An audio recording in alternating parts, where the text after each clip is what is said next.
بسم الله الرحمن الرحيم. السلام عليكم ورحمة الله وبركاته. إن الحمد لله نحمده ونستعينه ونستغفره ونعوذ بالله من شرور أنفسنا ومن سيئات أعمالنا. من يهد الله فلا مضل له ومن يضلل فلا هادي له، وأشهد أن لا إله إلا الله وحده لا شريك له، وأشهد أن محمدا عبده ورسوله لا نبي بعده. اللهم صل وسلم على محمد وعلى آله وأصحابه ومن اتبعهم بإحسان إلى يوم الدين. يا أيها الذين آمنوا اتقوا الله حق تقاته ولا تموتن إلا وأنتم مسلمون. kaum muslimin wal muslimat rahimakumullah, kajian bulanan kita tentang Asmaul Husna pagi ini insyaallah akan membahas Asmaul Husna yang ke-16, yaitu Al-Kabir. yaitu Al-Kabir. Sebelumnya Asmaul Husna yang ke-15 adalah Al-Azim. Dalam bahasa Indonesia nyaris tidak berbeda terjemahan Al-Azim dengan Al-Kabir. Al-Azim artinya maha besar, maha agung. Al-Kabir artinya maha besar dan maha agung juga. Jadi bahasa Indonesia kita tidak membedakan terjemahan antara Al-Azim dengan Al-Kabir. Bahasa Arab adalah bahasa yang sangat halus sekali. Maka antara Al-Azim dan Al-Kabir ada perbedaan yang sangat berarti. Imam Ibn Taimiyah rahimahullah ta'ala menyebutkan perbedaan antara keduanya melalui hadis qudsi yang berbunyi, Allah berfirman, Al-kibriya'u ridai wal 'azamatu izari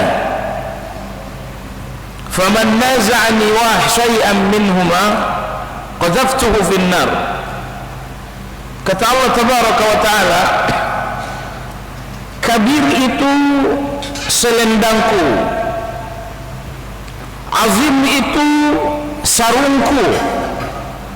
Siapapun yang mengambil salah satu dari keduanya dariku akan kumasukkan ke dalam neraka. Jadi dalam hadis qudsi ini kita lihat bahwa Allah menyatakan kabir adalah selendang, lalu Allah menyatakan azim adalah sarung. Tentu jemaah sekalian, saat seseorang mengenakan sarung dan selendang, sarung posisinya di bawah dan selendang diletakkan di atas, di bahu. Nah, maka hadis qudsi ini yang menjadi dasar argumentasi bagi sejumlah ulama bahwa kabir lebih tinggi daripada azim.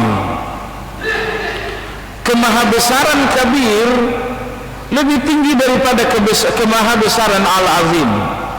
Azim maha besar, Al-Kabir maha besar, namun kemahabesaran Al-Kabir lebih tinggi daripada kemahabesaran Al-Azim. Jemaah sekalian, Asmaul Husna Al-Kabir di dalam Al-Quran tersebut sebanyak 6 kali. 5 kali diantaranya bergandengan dengan Al-Ali, Al-Aliyul Kabir, seperti firman Allah yang berbunyi, wa annallaha huwal aliyul kabir, dan bahwa sesungguhnya Allah dialah yang maha tinggi, Al-Kabir lagi maha besar. Jadi Allah menyebutkan Al-Kabir 5 kali bergandengan dengan Al-Ali, Maha Tinggi, Maha Besar. Lalu 1 kali dalam Al-Quran Allah Subhanahu wa ta'ala menyebutkan Al-Kabir bergandengan dengan Al-Muta'al. Dalam firman Allah Subhanahu wa ta'ala, Alimul ghaibi wasyahadatil kabirul muta'al. Dialah yang mengetahui yang nyata, dan hanya dia pula yang mengetahui yang gaib. Al-Kabirul Muta'al, dia Maha Besar lagi Maha Tinggi. Jadi 5 kali Al-Kabir bersamaan dengan Al-Ali, lalu 1 kali Al-Kabir bersamaan dengan Al-Muta'al. Apa rahasia dibalik penggandengan Al-Kabir dengan Al-Ali? Jemaah sekalian, insyaallah nanti akan kita pelajari bahwa Al-Ali dan Al-Muta'al pada prinsipnya memiliki makna yang sama. Walaupun ada perbedaan antara Al-Ali dan Al-Muta'al, tapi perbedaan ini bukan perbedaan makna, namun perbedaan penggunaan, perbedaan tipis. Baik, jadi kita anggap Al-Ali dengan Al-Muta'al memiliki makna yang dekat. Lantas kenapa Al-Kabir dengan Al-Ali digandengkan oleh Allah Azza wa Jalla dalam setiap penyebutannya dalam Al-Quran? Allah tidak pernah menyebut Al-Kabir tanpa Al-Ali atau tanpa Al-Muta'al. Jemaah sekalian, manusia yang ideal fisiknya selalu kita bahasakan, selalu kita ungkapkan dengan tinggi besar. Si fulan itu ideal, orangnya tinggi besar. Demikianlah bahasa kita menggambarkan kesempurnaan fisik manusia, tinggi besar. Maka tidak ada orang yang ideal. Seseorang tidak dinamakan ideal kalau cuman besar atau kalau cuman tinggi. Tapi ketika tinggi besar,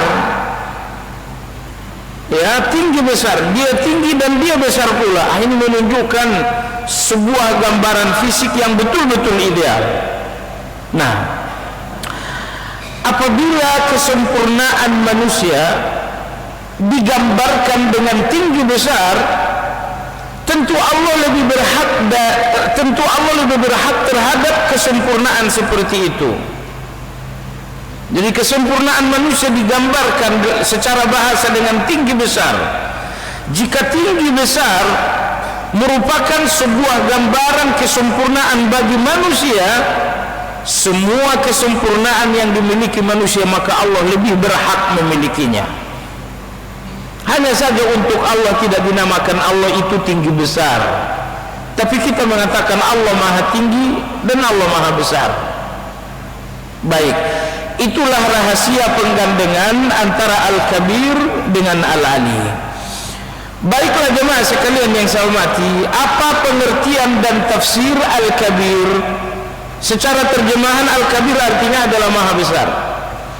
Imam Al-Khattabi dalam buku Asmaul Husna beliau yang berjudul Sya'nud Du'a, beliau berkata Al-Kabir al-mawsufu bil jalali wal 'azamah wa kibri asy-sya'n wal qadar fasawwara duna jalalihi kullu kabir.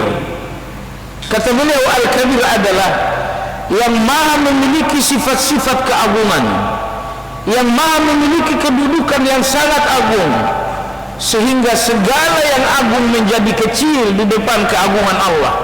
Semua yang besar menjadi kecil di depan kemahabesaran Allah Tabaraka wa Ta'ala. Demikian kata Imam Al-Khattabi. Maka Al-Kabir Maha Agung, sehingga tidak ada lagi yang agung di dalam keagungan Allah. Al-Kabir Maha Besar, sehingga tidak ada lagi yang besar di dalam kebesaran Allah Tabaraka wa Ta'ala. Demikian kata Imam Al-Khattabi rahimahullahu ta'ala. Jadi maka jemaah sekalian, Allah Maha Besar dalam pengertian yang menyeluruh, dalam pengertian umum. Yang pertama, Maha Besar zat Allah Tabaraka wa Ta'ala. Maka tidak ada lagi yang lebih besar melebihi zat Allah Tabaraka wa Ta'ala. Anda melihat gunung yang besar, bumi lebih besar daripada gunung. Bumi ini besar, langit lebih besar daripada bumi. Dan sekali lagi, gunung lebih besar daripada bukit, bumi lebih besar daripada gunung, langit lebih besar daripada bumi. Walhasil besar itu berakhir hanya pada Allah tabaraka wa ta'ala. Walhasil besar itu berakhirnya pada Allah. Si fulan besar, tapi lebih besar daripada fulan. Bukit besar, tapi gunung lebih besar daripada bukit. Gunung besar, tetapi bumi lebih besar daripada gunung. Bumi besar, namun langit lebih besar daripada bumi. Begitu kita menguntai besar, besar dan besar, pada akhirnya puncak kebesaran itu ada pada Allah tabaraka wa ta'ala. Makanya Asmaul Husna Allah adalah Al-Kabir, yang maha besar. Karena kemahabesaran itu, kebesaran itu hanya berakhir pada Allah tabaraka wa ta'ala. Anda besar dibanding fulan, dibanding fulan yang lain Anda kecil. Tapi fulan lain yang besar dibanding Anda, dibanding yang fulan lain dia menjadi kecil. Maka besar itu berakhir pada Allah. Maka kebesaran Allah tidak lagi dapat dibandingkan dengan seluruh kebesaran. Allahu Akbar. Akbar dalam bahasa Arab isim tafdil. Allahu Akbar, Allah maha lebih besar. Allah maha lebih besar. Lebih besar dari apa? Lebih besar dari segala-galanya. Kalau antum akbar, antum lebih besar dibanding anak, lebih besar. Tetapi Allah lebih besar dibanding apa? Dibanding segala-galanya. Maka tidak ada lagi yang lebih besar dari zat Allah subhanahu wa ta'ala. Nabi kita sallallahu alaihi wasallam dalam hadis yang diriwayatkan oleh Imam Bukhari dan Imam Muslim, kata Nabi sallallahu alaihi wasallam, nanti Allah subhanahu wa ta'ala akan melipat langit, meletakkannya di atas satu jari Allah. Lalu Allah subhanahu wa ta'ala melipat bumi, meletakkannya di atas satu jari. Lalu kemudian gunung-gunung, kayu-kayu Allah letakkan di atas jari yang ketiga. Lalu kemudian lautan dan seluruh sungai-sungai Allah letakkan di atas jari yang keempat. Lalu kemudian penghuni langit, penghuni bumi, jin, manusia, malaikat, binatang, semua Allah letakkan di atas jari yang kelima. Setelah itu Allah menggetarkan, summa yahuzzuhunna fayaqulu anal malik, anal malik, anal malik. Setelah Allah meletakkan semuanya di atas jari-jari, Allah menggoncangkannya 3 kali sambil Allah tabaraka wa ta'ala berfirman, anal malik, akulah raja. Anal malik, akulah raja. Anal malik, akulah raja. Dalam riwayat lain Allah berfirman, aina mulukud dunya, di mana raja-raja dunia, di mana? Allah menyebutkan itu sambil Allah menggoncangkan telapak tangannya, di mana setiap makhluk telah dikumpulkan di atas jari-jarinya. Nabi alaihi salatu wassalam menyampaikan hadis ini sambil membentangkan jari-jarinya untuk mendekatkan pemahaman kepada para sahabat. Maksud saya jemaah sekalian, ketika saya menyampaikan hadis tadi, Allah meletakkan langit di atas satu jari, saya nampakkan jari saya. Allah meletakkan bumi di atas satu jari, saya nampakkan jari saya. Maksud saya bukan menyamakan telapak tangan atau jari saya dengan telapak tangan dan jari Allah tabaraka wa ta'ala, tidak. Tetapi saya menampakkan jari saya, telapak tangan saya, seperti halnya Nabi melakukan hal itu kepada para sahabat ketika menjelaskan masalah ini. Bukan untuk menyamakan Allah dengan telapak tangan manusia, bukan, tetapi untuk mendekatkan pemahaman agar kita tahu bagaimana Allah subhanahu wa ta'ala akan melakukan segalanya nanti pada hari kiamat. Nah, hadis ini menunjukkan kemahabesaran zat. Sebab kalau langit, 7 lapis langit yang demikian perkasa hanya di atas satu jari saja, antum bisa bayangkan betapa maha besarnya zat Allah azza wa jalla. Yang kedua, yang pertama tadi maha besar zat Allah. Nomor 2, maha besar sifat-sifat Allah subhanahu wa ta'ala. Jadi setiap sifat-sifat Allah adalah sifat kebesaran. Maka tidak ada sifat-sifat kecil bagi Allah, tidak ada sifat-sifat rendah bagi Allah subhanahu wa ta'ala. semua sifat Allah adalah sifat besar, karena seluruh sifat Allah adalah sifat sempurna. Ilmu Allah ilmu yang sempurna, maka ilmu Allah tidak kecil dibandingkan dengan ilmu siapapun. Ilmu adalah sifat bagi kita. Saya berilmu, Anda berilmu, kita semua berilmu. Tapi ilmu kita hanya besar ketika di hadapan seorang anak kecil. Adapun ketika berhadapan dengan orang yang lebih besar, orang yang lebih berpendidikan, ilmu kita ternyata kecil. Kenapa? Sifat sempurna kita dalam hal ini ilmu terbatas, sehingga kita dengan sifat ilmu yang terbatas. Adapun Allah Azza wa Jalla, sifat sempurna Allah semuanya tanpa batas. Ilmu Allah tanpa batas, kekuatan Allah tanpa batas, kekuasaan Allah tiada tanding, jangkauan Allah tanpa batas. Semua sifat-sifat Allah sempurna tanpa batas. Oleh sebab itu, nomor 2, maha besar pula seluruh sifat-sifat Allah Subhanahu wa ta'ala. Yang ketiga, maha besar pula seluruh perbuatan, seluruh keputusan Allah Tabaraka wa ta'ala. Seluruh perbuatan Allah, seluruh tindakan Allah, semua keputusan Allah, semuanya maha besar. Kenapa? Karena perbuatan dan tindakan Allah semuanya hanya ada 2 kategori. Kadang-kadang tindakan Allah rahmat, tetapi kadang-kadang tindakan Allah adalah hikmah. Hanya ini 2 tindakan Allah. Kadang-kadang tindakan Allah adalah rahmat, Allah turunkan hujan. Semua tindakan dan keputusan Allah rahmat namanya. Tetapi kadang-kadang tindakan Allah adalah hikmah. Terjadi kematian, terjadi musibah, sebuah tindakan Allah, sebuah keputusan Allah, tetapi ini adalah hikmah. Maka tindakan Allah, keputusan Allah, jemaah sekalian, hanya ada 2. Bisa jadi keputusan itu rahmat, atau bisa jadi keputusan itu hikmah. Maka tidak ada keputusan Allah yang tercela. Semua keputusan Allah adalah terpuji. Nabi SAW bersabda, Alhamdulillah ala kulli hal. Segala puji bagi Allah dalam segala keadaan. Terpuji Allah di dalam rahmatnya, terpuji pula Allah dalam hikmahnya. Terpuji Allah saat kita menerima kebaikan, karena kebaikan adalah rahmat. Namun terpuji Allah saat kita menerima musibah, karena musibah itu adalah hikmah. Jadi hanya itu tindakan dan keputusan Allah, keputusan rahmat dan keputusan hikmah. Jemaah sekalian, berbeda antara rahmat dan hikmah. Jika Allah memberi sesuatu yang Anda inginkan, itu namanya rahmat. Tetapi jika Allah memberikan sesuatu yang Anda tidak inginkan, sehat Anda tiba-tiba Allah ubah menjadi sakit, sukses Anda tiba-tiba berubah jadi gagal, kehidupan seseorang tiba-tiba dihentikan oleh Allah dengan kematian. Ketika keputusan dan tindakan Allah tidak sesuai dengan keinginan, ini dinamakan dengan hikmah. Kamu gagal, iya. Sesuai keinginan, tidak. Itu namanya hikmah.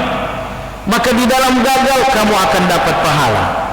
Kamu gagal, insya Allah menghapuskan dosa-dosa. Kamu gagal, insya Allah meninggikan kedudukan. Coba lihat. Maka di dalam setiap kejadian-kejadian yang kita tidak inginkan, itu dinamakan dengan hikmah. Dan di dalam hikmah itu Anda menemukan pemberian yang luar biasa dari Allah Tabaraka wa Ta'ala.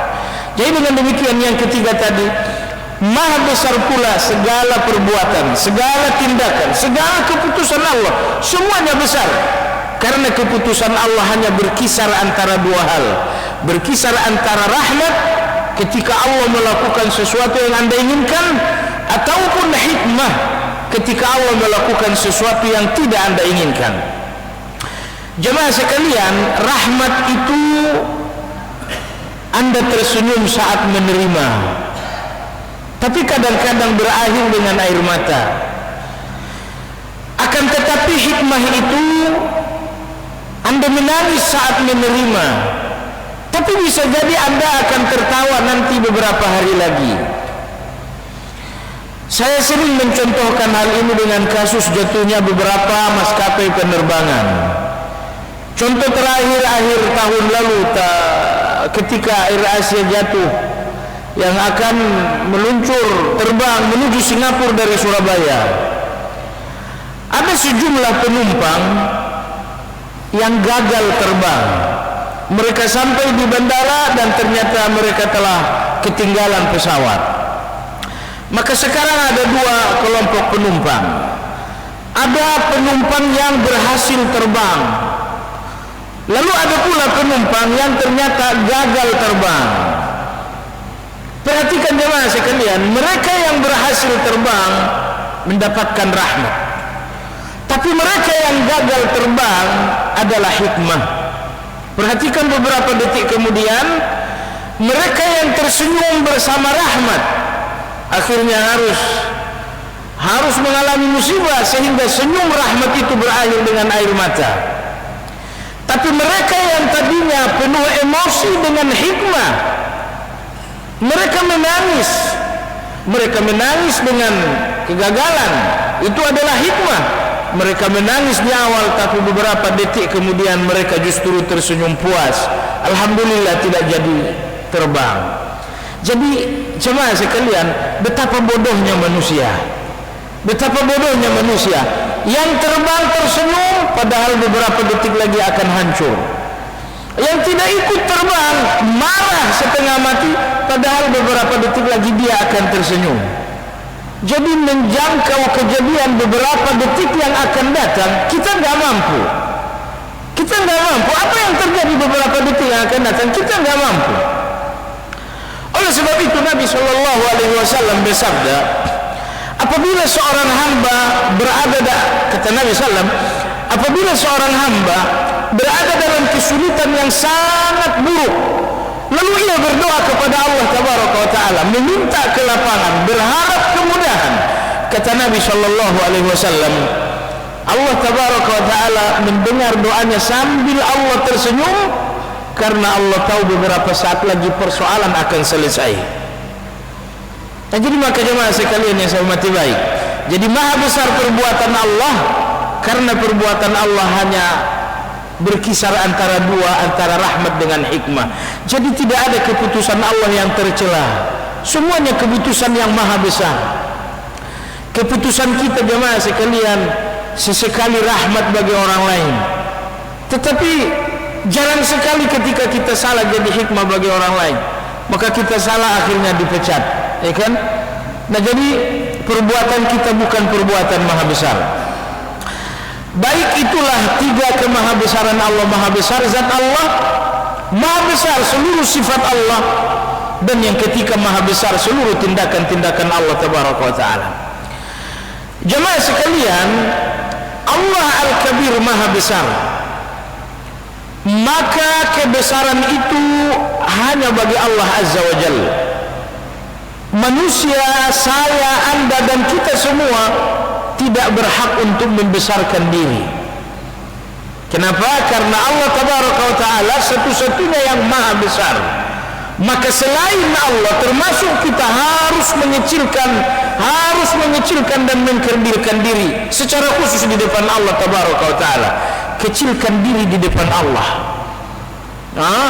kecilkan diri, rendahkan diri di depan Allah Azza wa Jalla, karena Allah Al-Kabir.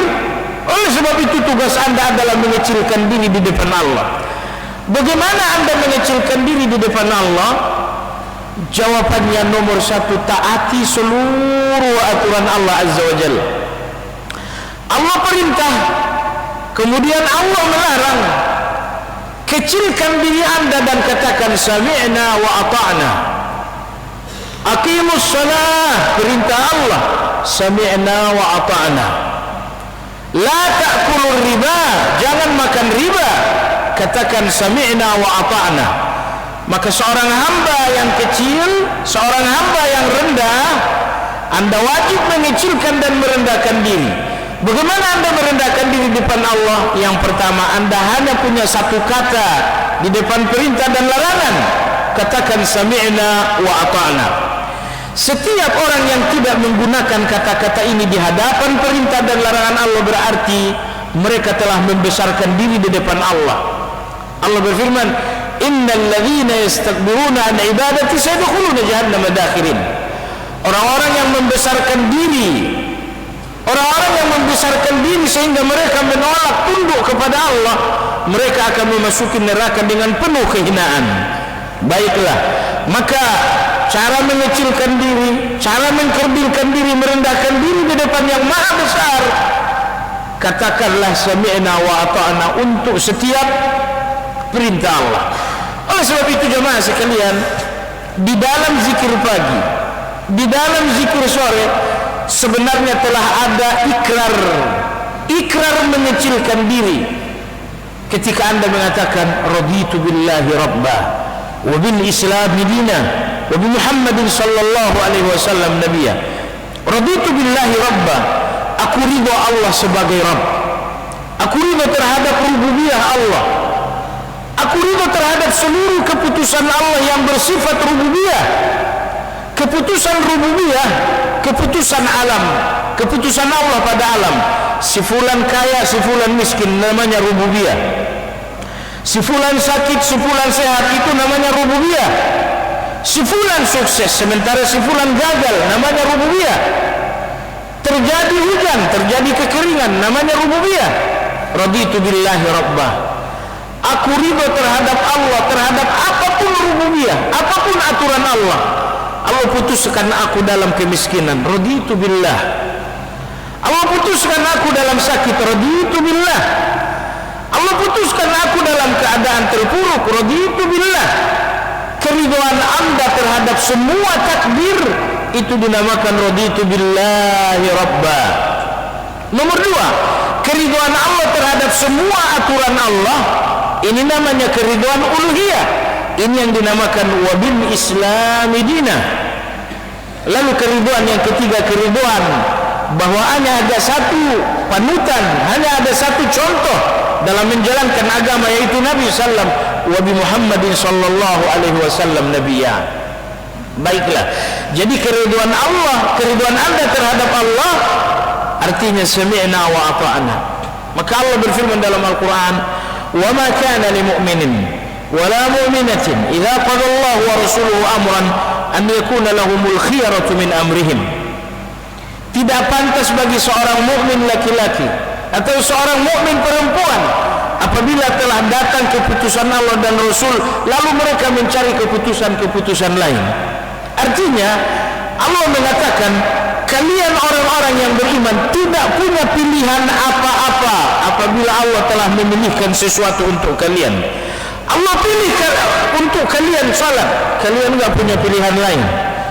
Allah pilih untuk kalian berzakat, kalian enggak punya pilihan lain, saya enggak mau berzakat. Maka dalam ayat lain Allah Subhanahu wa taala berfirman, wa rabbuka yakhluqu ma yasha'u wa yakhtar ma kana lahumul khiyarah. Arti bebasnya, Allah yang menciptakan kalian semua dan hanya pilihan Allah pula yang berlaku untuk kalian semua. Maka lahumul khiyarah, kalian tidak punya hak pilih bagi Allah tabaraka wa taala, karena Allah raja, Allah penguasa, kalian dikuasai. Allah pencipta, kalian dicipta. Allah memberi rezeki, kalian hanya menerima rezeki. Allah menetapkan takdir, kalian hanya menjalaninya.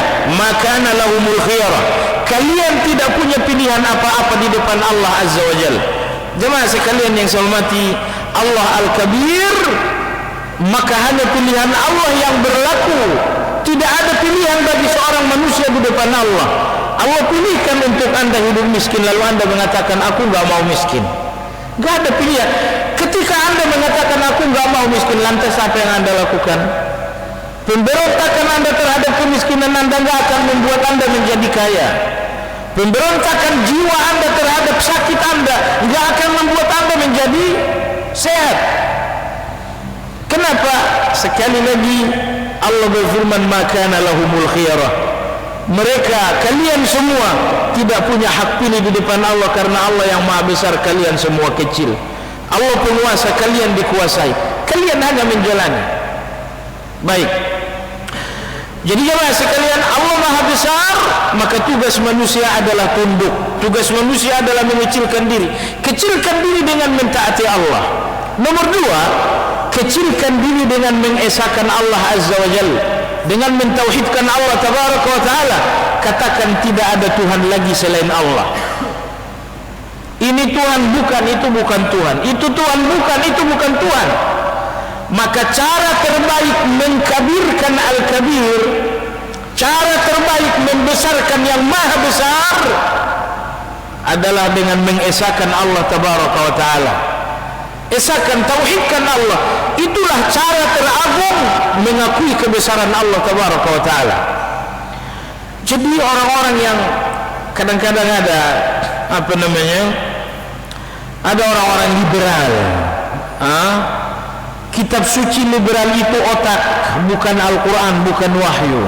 Mereka mengatakan Allah Maha Besar, nggak perlu lagi dibesarkan karena dia udah besar. Subhanallah, Allah Maha Besar. Ketundukan kita nggak membuat kebesaran Allah menjadi lebih besar, karena kebesaran Allah sudah sempurna. Kebesaran Anda nggak sempurna, maka supaya Anda lebih besar lagi, Anda membutuhkan dukungan. Makin banyak yang mendukung, makin besar Anda. Makin banyak yang mendukung, makin besar Anda. Kebesaran Anda datang dari orang lain. Tetapi kebesaran Allah, kebesaran zatiyah. Kebesaran Allah itu tidak semakin besar hanya dengan sujud Anda. Seluruh penghuni langit sujud, semakin bertambah kebesaran Allah, tidak. Seluruh penghuni bumi sujud, tunduk kepada Allah, bertambah kebesaran Allah, tidak. Karena kebesaran Allah itu zatiyah. Kebesaran Anda bukan zatiyah. Kebesaran Anda adalah anugerah dari orang lain. Kebesaran Allah adalah mandiri tanpa Anda. Maka Anda jangan berpikir seperti orang liberal yang hina itu. Allah yang Maha Besar nggak perlu lagi dibesarkan. Betul, Allah Maha Besar tidak perlu lagi dibesarkan. Tetapi Anda membutuhkan, Anda harus membesarkan Allah untuk Anda, bukan untuk Allah. Sekali lagi, kita membesarkan Allah bukan untuk Allah, tapi untuk diri kita. Orang yang tidak membesarkan Allah tidak akan merasa dirinya hina. Orang yang tidak membesarkan Allah dia akan merasakan dirinya hamba. Jemaah sekalian, dengar. Preman-preman yang enggak pernah sujud kepada Allah, apakah mereka merasakan kebesaran Allah? Enggak. Tidak. Pembangkang dari kalangan fasik, dari kalangan munafik, apakah ada kebesaran Allah dalam jiwa mereka? Demi Allah tidak. Kenapa? Faktanya mereka tidak tunduk. Faktanya mereka tidak tawaduk kepada Allah. Mereka menolak perintah dan mereka menikmati larangan. Mereka tidak tunduk kepada Allah, maka tidak akan ada kebesaran Allah dalam jiwa mereka. Jadi dengan demikian kita wajib membesarkan Allah melalui ketundukan kepadanya. Semakin tunduk berarti Anda semakin membesarkan Allah. Tujuan dan hikmah Anda harus membesarkan yang Maha Besar agar Anda semakin merasa kecil. Anda semakin, jemaah sekalian, manusia, kalau manusia ini tidak tawaduk, maka ia akan menjadi malapetaka bagi manusia lain. Lihat Firaun, tidak tawaduk, maka dia menjadi malapetaka. Pejabat yang merasa besar, malapetaka. Kapan manusia ini menjadi rahmat bagi orang lain? Ketika ia tawaduk, ketika ia rendah hati, maka ia akan menjadi rahmat bagi orang lain. Ketika ia rendah hati, dia akan menyapa pejabat dan dia juga akan menyapa buruh-buruh. Dia dekat dengan para petinggi, tapi dia juga tidak hilang kedekatan dengan para pembantu, dengan para petugas kebersihan jalan. Kenapa? Rendah hati membuat seseorang menjadi milik orang lain. Tapi ketika seseorang tidak rendah hati, dia tidak akan menjadi manfaat bagi orang yang dibawa. Dia asik terbang di atas dunia para petinggi. Jadi dengan demikian Anda malapetaka bagi manusia ketika Anda takabur. Anda hanya menjadi rahmat, menjadi keuntungan bagi semua orang ketika Anda tawaduk. Lantas apa yang membuat Anda tawaduk? Jawabannya adalah kesadaran yang jujur Allah Maha Besar dan Anda kecil. Maka maha besarkan Allah tabaraka wa ta'ala agar anda semakin tawadhu. Dengan demikian, jika anda ingin tahu bagaimana tanda-tanda seseorang telah memaha besarkan Allah, jawabannya ketika ia tawadhu. Ketika ia telah tawadhu. Jadi tanda yang menonjol, indikasi yang paling kentara dari seorang yang telah membesarkan Allah, bahwa dia akan hidup penuh dengan ketawadukan, karena dia sadar bahwa kebesaran milik Allah. Maka ia berjalan di muka bumi penuh dengan ketawadukan. Allah berfirman, wa ibadur rahman alladzina yamshuna 'alal ardi hauna. Mereka hamba-hamba Ar-Rahman, mereka berjalan di muka bumi ini penuh dengan kerendahan hati. Allah berfirman dalam Al-Quran, wala tamshi fil ardi maraha innaka lan takhriqal arda wa lan tablughal jibala tula. Jangan langkahkan kakimu di muka bumi ini dengan kesombongan. Betapapun engkau punya kekayaan, punya jabatan, tapi engkau tidak akan mampu membelah bumi. Tinggimu pun tidak akan mampu setinggi gunung. Maka kata Allah, la tamshi fil ardi maraha. Jangan berjalan di muka bumi ini dengan kesombongan. Ayat ini jemaah sekalian ada dalam surat Al-Isra. Allah katakan, jangan langkahkan kakimu di muka bumi dengan kesombongan. Jangan berjalan dengan kesombongan. Ulama kita mengatakan karena kesombongan itu erat hubungannya dengan jalan. Seseorang yang rebahan di rumah, seseorang yang terbaring di rumah, apalagi dalam keadaan sakit, sulit untuk sombong. Tapi ketika ia udah berjalan, sombongnya mulai. Saya mau jalan dulu. Mana baju?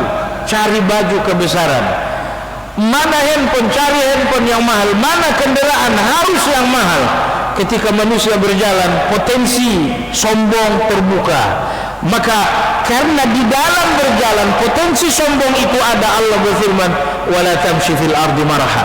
Jangan berjalan di muka bumi ini dengan keangkuhanmu.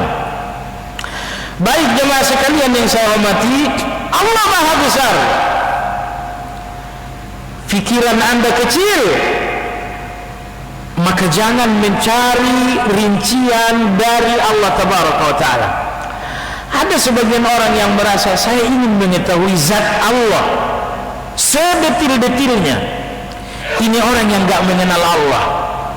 Kalau dia tahu Allah itu demikian maha besarnya, niscaya dia akan sadar bahwa kemampuannya berpikir tidak akan mampu menjangkau secara detil zat Allah. Jangankan Allah yang maha besar, coba lihat lautan.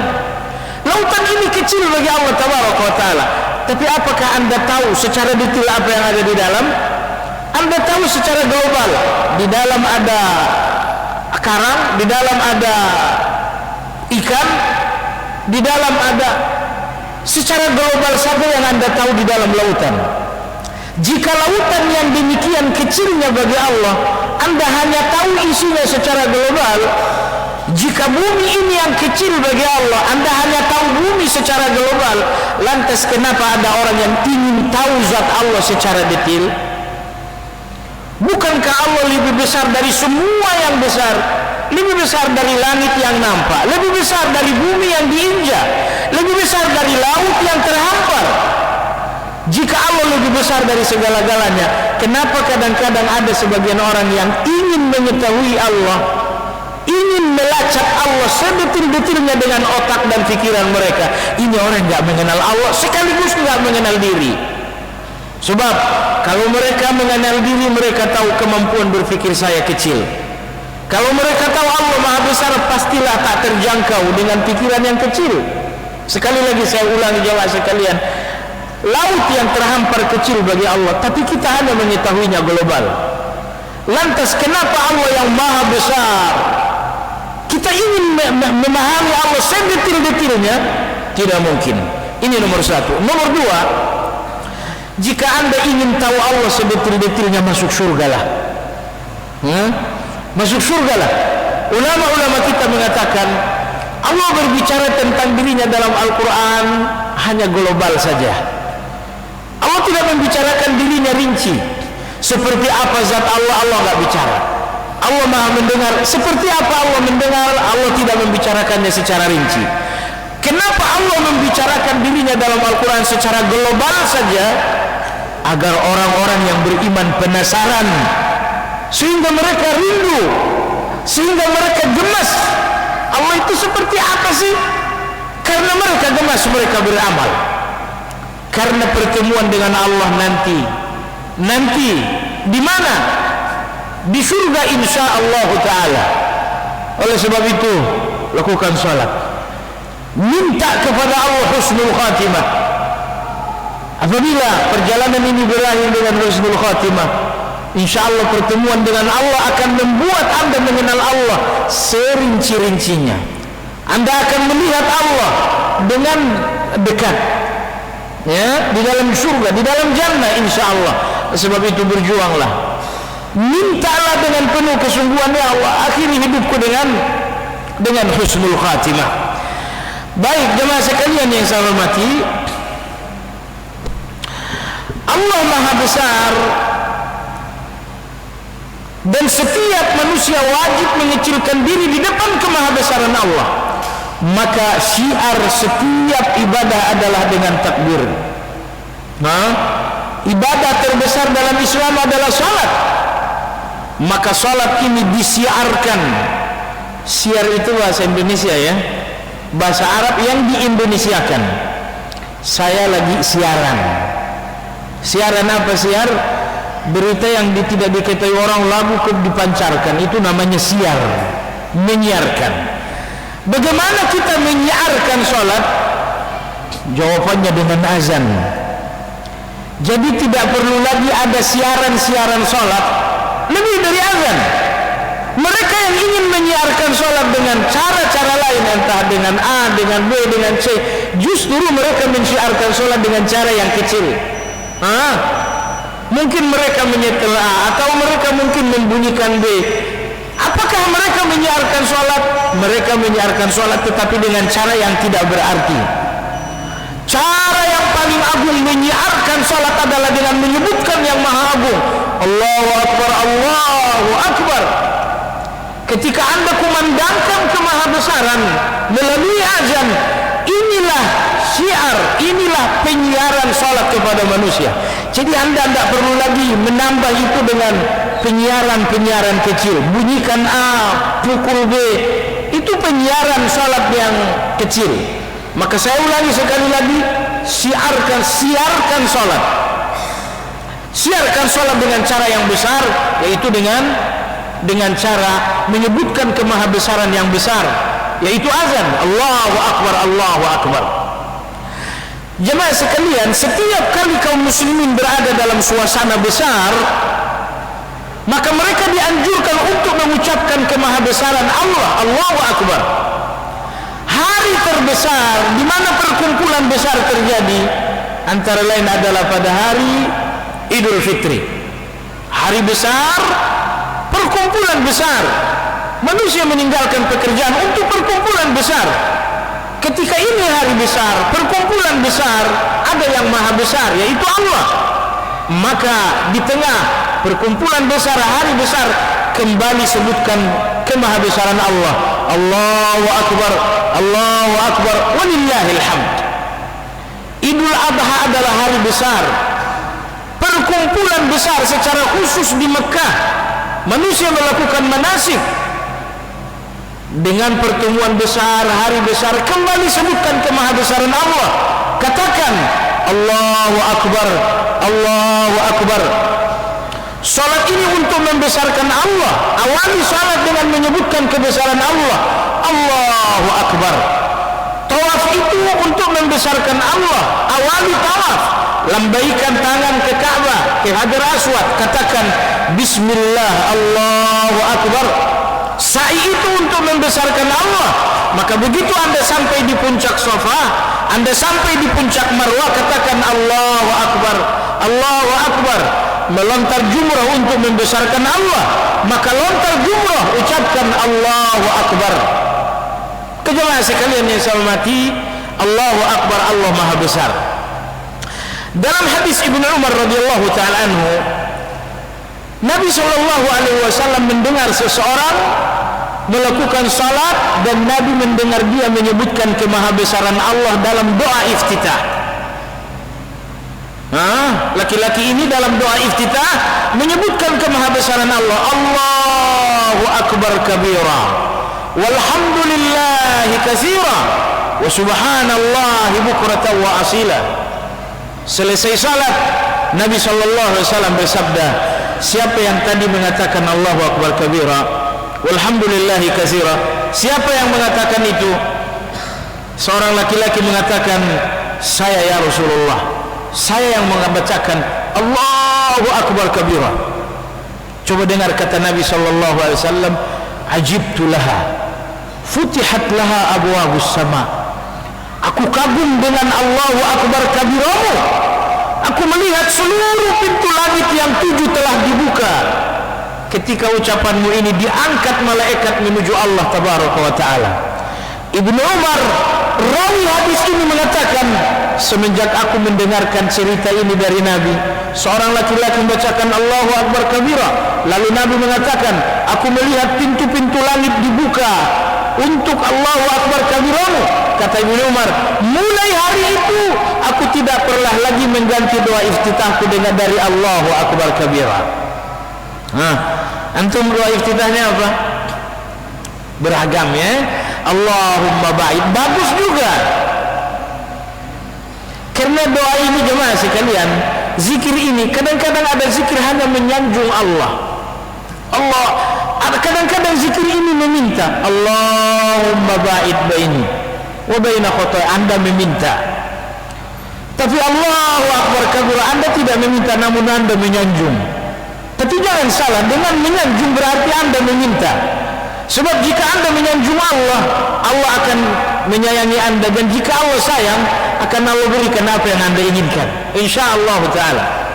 Jadi sekali lagi kata Ibnu Umar, semenjak aku mendengar Nabi SAW bersabda, pintu-pintu langit dibukakan untuk Allahu akbar kabiramu, kata Nabi kepada laki-laki tersebut, maka Ibnu Umar mengatakan, sampai hari ini aku tidak lagi pernah mengganti doa iftitahku, sehingga aku selalu iftitah dengan Allahu akbar kabira walhamdulillah katsira subhanallah bukratan wa asila.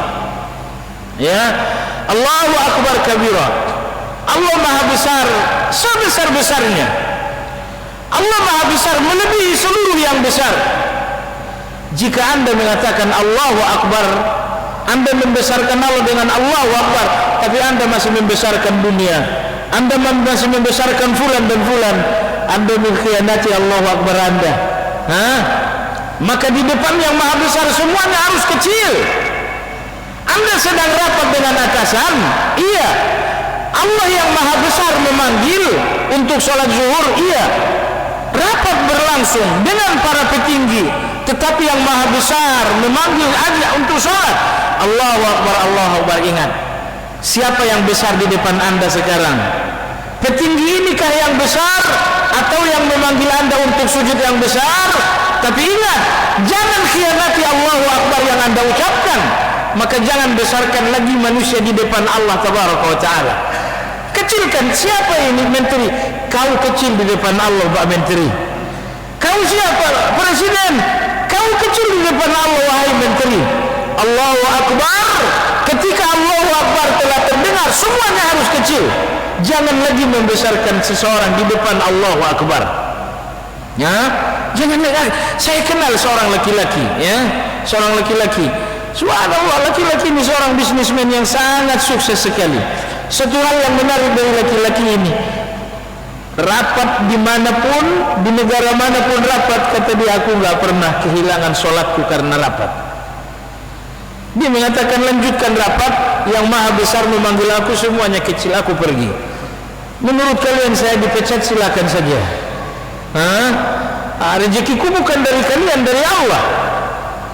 Sayangnya jemaah sekalian, ini tauhid rusak. Anda melihat rezeki Anda di tangan fulan, maka Anda membesarkannya sehingga Anda rela mengecilkan Allah Azza wa Jalla.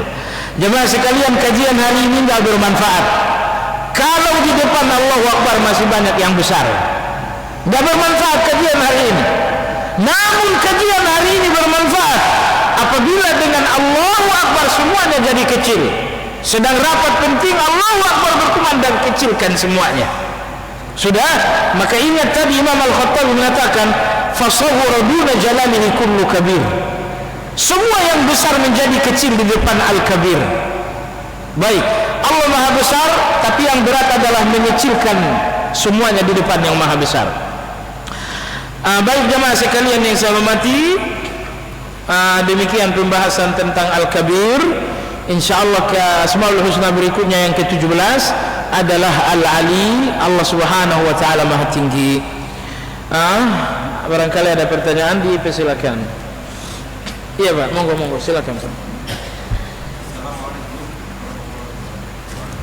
Assalamualaikum warahmatullahi wabarakatuh.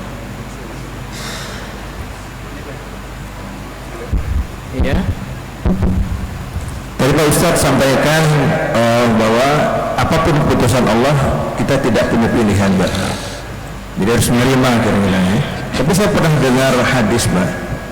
Seseorang Allah tidak akan merubah nasibnya kalau tidak akan merubah nasib dia sendiri. Apa hal tersebut sinkron, Pak? Itu pertama, Pak. Kedua, tadi Bapak sampaikan bahwa keputusan Allah itu rahmat dan hikmah. Jadi kalau orang dapat rahmat, apa kira-kira nggak punya hikmahnya, Pak? Kalau menurut penelitian saya, rahmat dan hikmah bisa dibedakan, tapi tidak bisa dipisahkan. Misalnya dapat musibah, mungkin ada hikmahnya. Kalau dapat rahmat, pasti ada hikmahnya. Kalau tidak ada hikmahnya, nanti pasti malah dapat bencana. Ada bisa orang dapat rahmat, dia kaya, dia nggak tahu hikmahnya, malah dia sombong. Pernah ada cerita yang dua sahabat punya kebun segala macam, jadi hancur, Pak. Masih, Pak, mohon penjelasan. Assalamualaikum warahmatullahi wabarakatuh. Ya, bismillah, alhamdulillah, astagfirullah. Jadi Allah nggak mengubah nasib suatu kaum. Sebenarnya bukan begitu terjemahannya. Itu terjemahan Indonesia yang keliru. Terjemahan ayat adalah sesungguhnya Allah nggak mengubah keadaan suatu kaum sampai mereka mengubah diri mereka. Saya belum menemukan orang yang menerjemahkan ayat ini tepat, apalagi menafsirkannya tepat. Saya bukan menganggap diri besar, enggak, tapi kita kembalilah kepada ayat. Maksud ayat ini, Allah enggak mengubah keadaan suatu kaum kecuali jika mereka mengubah diri mereka. Maksud ayat adalah Allah enggak mengubah nikmat yang ada di tengah kalian menjadi malapetaka kecuali kalau kalian mengubah kebaikan kalian menjadi keburukan. Kalian mestinya sholat lalu kalian enggak sholat, kalian mengubah diri kan, maka Allah akan mengubah nikmat menjadi malapetaka. Kalian mestinya puasa kan, iya, kalian berubah, kalian enggak mau puasa, kalian sudah mengubah diri, maka Allah akan mengubah nikmat menjadi malapetaka, laut menjadi tsunami, angin menjadi kehancuran. Seluruh nikmat Allah, seluruh yang ada pada kita yaitu nikmat dirubah menjadi azab karena kita sudah mengubah diri kita dari baik menjadi buruk. Kita mengubah tauhid kita menjadi syirik, kita mengubah sunnah menjadi bidah. Karena kita sudah mengubah diri, maka Allah akan mengubah nikmat. Itulah terjemahan yang sesungguhnya.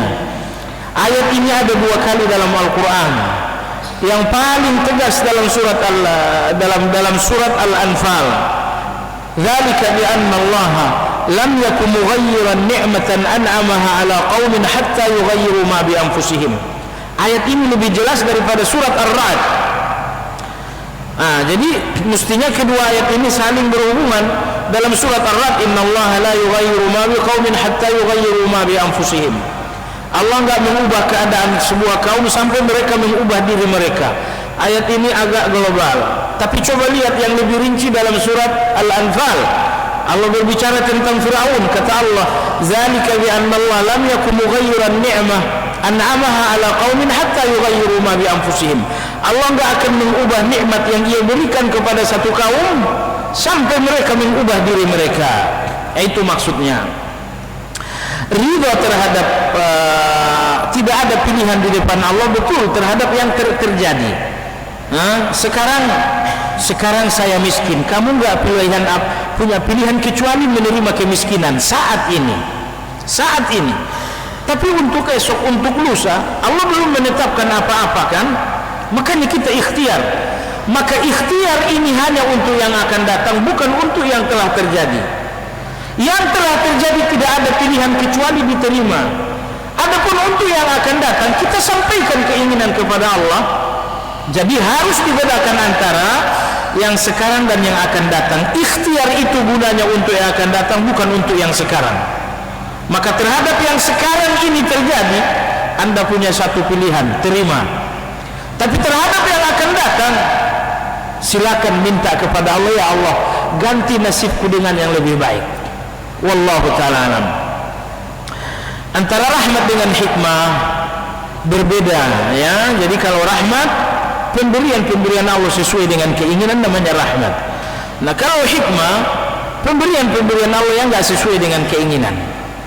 Nah, jadi tidak dinamakan kamu kaya, ya, iya, itu hikmah Allah, itu keliru. Nah, itu rahmat. Kamu mendapat musibah, ya, iya, itu hikmah.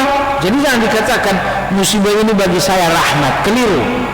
Yang betul musibah ini adalah hikmah, nikmat ini adalah rahmat. Itu cara penggunaan yang tepat.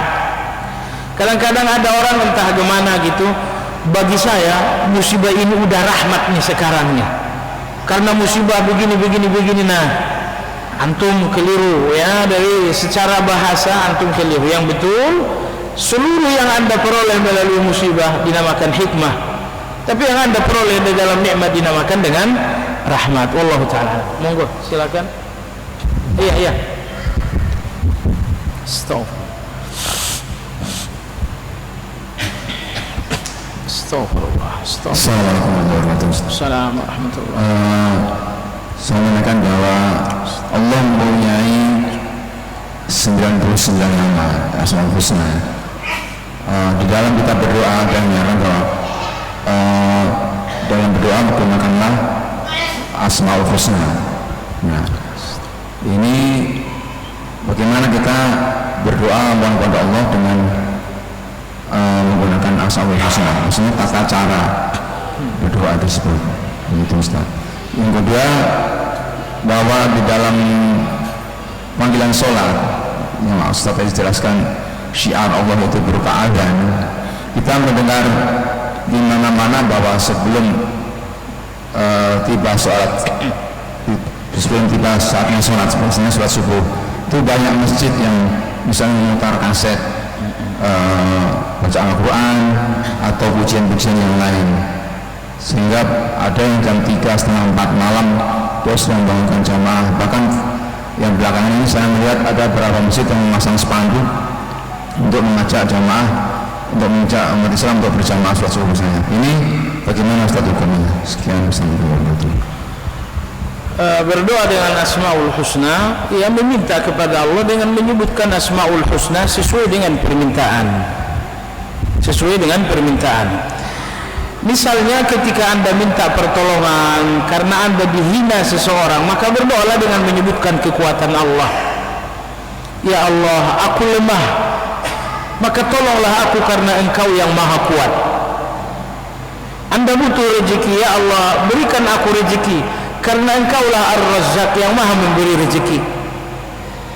Ya Allah, aku sedang sakit, Engkaulah Asy-Syafi yang maha menyembuhkan, sembuhkan aku. Jadi sebutkan Asmaul Husna sesuai dengan permintaan. Dan tidak salah apabila Anda menyebutkan beberapa Asmaul Husna. Nah, lalu apakah ada Asmaul Husna yang cocok untuk semua permintaan? Jawabannya ada. Antara lain adalah Hayyul Qayyum. Oh, ini cocok. Apapun permintaannya Anda sebutkan ya Hayyu ya Qayyum. Antara lain Al-Ahad, itu pun cocok untuk semua permintaan. Tapi kalau Ar-Rahman, itu enggak cocok untuk semua permintaan. Ya Allah, hancurkanlah orang-orang Israel karena Engkau Ar-Rahman. Enggak nyambung itu, ya, enggak nyambung itu. Anda minta dihancurkan, tapi yang disebutkan Ar-Rahman yang Maha Pengasih, enggak pas. Nah, jadi ada Asmaul Husna yang penggunaannya khusus, ada Asmaul Husna yang penggunaannya umum. Jadi Hayyul Qayyum penggunaannya umum, Al-Ahad penggunaannya umum. Wallahu ta'ala alam. intinya sebutkanlah satu asmaul husna atau beberapa asmaul husna yang sesuai dengan permintaan.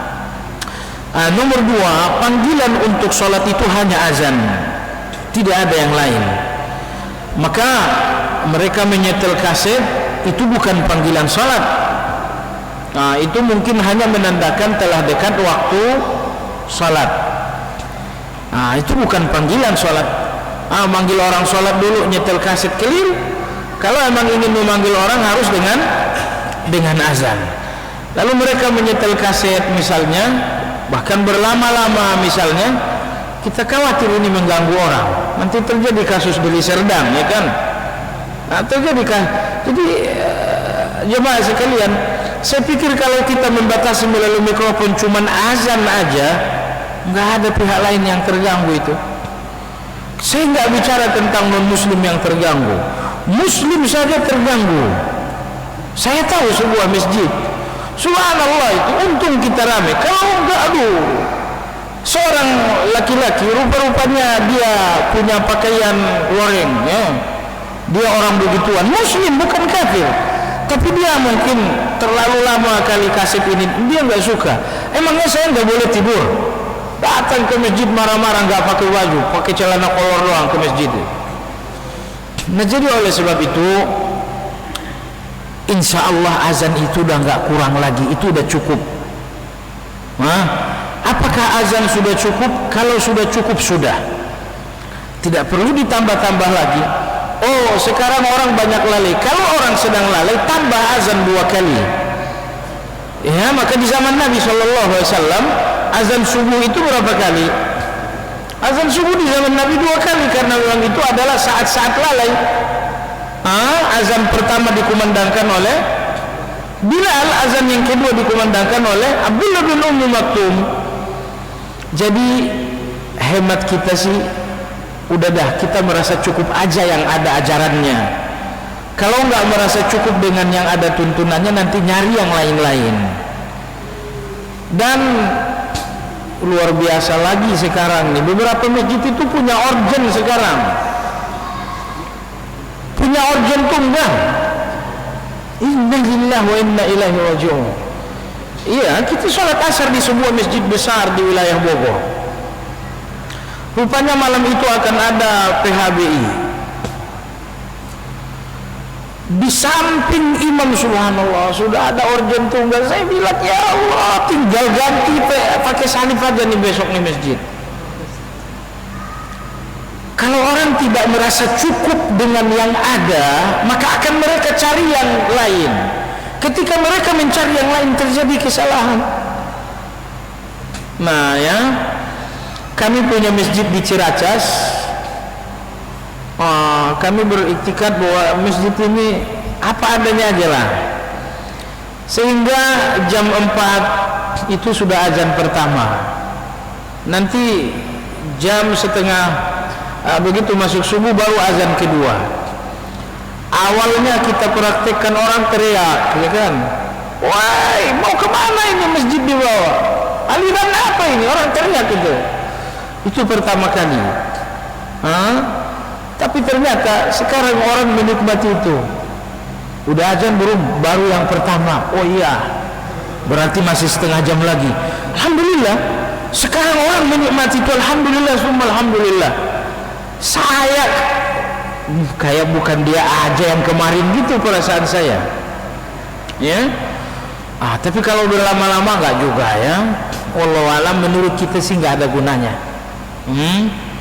Baik, jemaah sekalian, mohon maaf terhadap pertanyaan yang nggak sempat kita jawab, karena waktu sudah lewat, ya, udah panjang. Yang ada pertanyaan bisa langsung di depan dengan kita. Kita akhiri zikir kafaratul majlis. Subhanakallahumma bihamdik, asyhadu an la ilaha illa anta, astaghfiruka wa atubu ilaik. Walhamdulillahi rabbil alamin.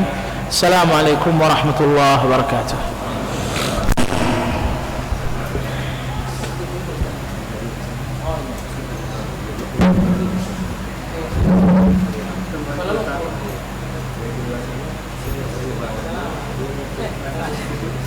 Oh ya,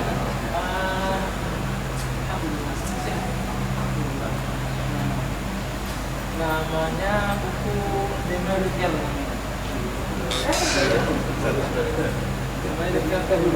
Numerical Office Hours. Tadi ada yang